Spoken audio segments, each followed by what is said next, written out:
പല ചിത്രങ്ങളും ഞാൻ കണ്ടിട്ടുള്ളതാണ്.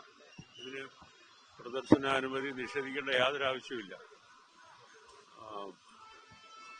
ബാറ്റിൽഷിപ്പ് പൊടംകിൻ ഉദാഹരണം പറഞ്ഞ ബാറ്റിൽഷിപ്പ് പൊടംകിന് അല്ലെങ്കിൽ പിന്നെ സോലനാസിന്റെ പടം, ഇതൊക്കെ സിനിമയുടെ ചരിത്രത്തിലെ വളരെ പ്രധാനപ്പെട്ട സിനിമകളാണ്.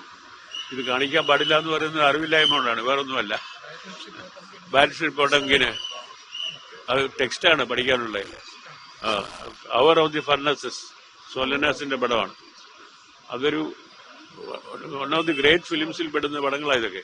ഇതിനെപ്പറ്റി ഒരു ധാരണയില്ലാത്ത ആരോ ഇരുന്നിട്ടാണ് ഇത് കാണിക്കാൻ അനുവാദം തരാതിരിക്കുന്നത്. അത് വേണ്ടപ്പെട്ടവരെ കൃത്യമായിട്ടും ഇതിനെപ്പറ്റി പുനഃപരിശോധിക്കണം എന്നാണ് എനിക്ക് പറയാനുള്ളത്. ഇതില് ഈ 19 സിനിമ പ്രത്യേകിച്ച് വളരെ ക്യൂറേറ്റ് ചെയ്തിട്ടുള്ള പടങ്ങളാണിത്.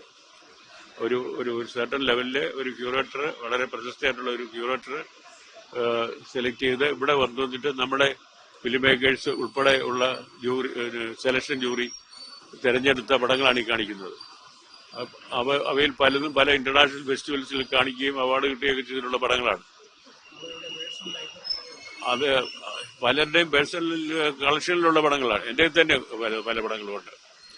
ഇത് കാണിക്കാൻ പാടില്ല എന്ന് പറയുന്നത് അറിവുകേട് കൊണ്ടാണ്. അതുകൊണ്ട് ഇങ്ങനെ അറിവുള്ളവർ വേണം ഇരുന്നിട്ട് ഇതൊക്കെ തീരുമാനിക്കാനായിട്ട്. കാരണം സിനിമയെ പറ്റി അറിയണം, ലോകത്ത് എന്താണ് നടക്കുന്നുള്ള കാര്യങ്ങളെ പറ്റി അറിയണം. അതില്ലാതെ ഇരുന്ന് സിനിമയുടെ ടൈറ്റിൽ നോക്കിയിട്ട് we can't just say it's political agenda alone or anything like that. Whatever the reason, they haven't told us. Let us wait, because for us the primary thing as being the vice chairman, for me this has to go well. Everybody must get the chance to see the movies they wanted to watch, they dream to watch. So we want that.